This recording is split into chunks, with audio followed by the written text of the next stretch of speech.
সরকারের পট পরিবর্তনের পর থেকে রামুর কচ্ছপিয়ার গর্জনিয়া ফয়জুল উলুম ফাজিল মাদ্রাসার শিক্ষার্থীরা ভারপ্রাপ্ত অধ্যক্ষ শফিউল হক চৌধুরীর অব্যাহতির দাবিতে আন্দোলন শুরু করে, যা গত কিছুদিন ধরে আরো তীব্র হয়। শিক্ষার্থীরা ক্লাস বর্জন করে ভারপ্রাপ্ত অধ্যক্ষ শফিউল হক চৌধুরীর নানা অনিয়ম ও দুর্নীতি নিয়ে সোচ্চার হতে থাকে। আমাদের মাদ্রাসার শিক্ষার্থী অনুযায়ী আমাদের শিক্ষকের সংখ্যা অনেক কম।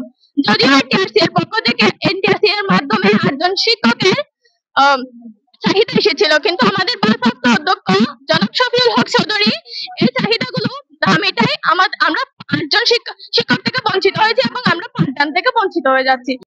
আমাদের 8টি ক্লাসের মধ্যে প্রতিদিন 4টি ক্লাস চলে, 4টি ক্লাস চলে না, আমরা পরিপূর্ণ ক্লাস করতে পারতেছি না। তাই আমাদের অধ্যক্ষ শিক্ষকদের চাহিদার ঘাটতি পূরণ করে না, তাই আমরা অধ্যক্ষের উনি কোন কমিটি এখানে মাদ্রাসায় বিগত 2 বছর ধরে রেগুলার কমিটি থাকা সত্ত্বেও উনি কোন এই অধ্যক্ষ এবং অধ্যক্ষ নিয়োগ দেয়নি। এমনকি আমাদের মাদ্রাসায় প্রায় 7জন মতো শিক্ষক অবসরে চলে গেছেন। বিভিন্ন দলের প্রভাব নিয়ে উনি এখানে প্রভাব কাটাতে চেয়েছেন।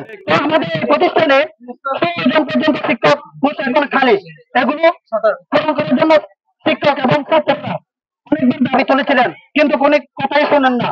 অবশেষে আন্দোলনের বিষয়টি নজরে এনে জেলা প্রশাসন এক প্রজ্ঞাপনের মাধ্যমে অতিরিক্ত জেলা প্রশাসক শিক্ষা ও আইসিটি ত্রাপ্তি চাকমা চলমান পরিস্থিতিতে ভারপ্রাপ্ত অধ্যক্ষের পদ থেকে শফিউল হক চৌধুরীকে অব্যাহতি দিয়ে আরবি প্রভাষক মোহাম্মদ মুফিজুর রহমানকে ভারপ্রাপ্ত অধ্যক্ষ হিসেবে দায়িত্ব দেন। News desk, TTN।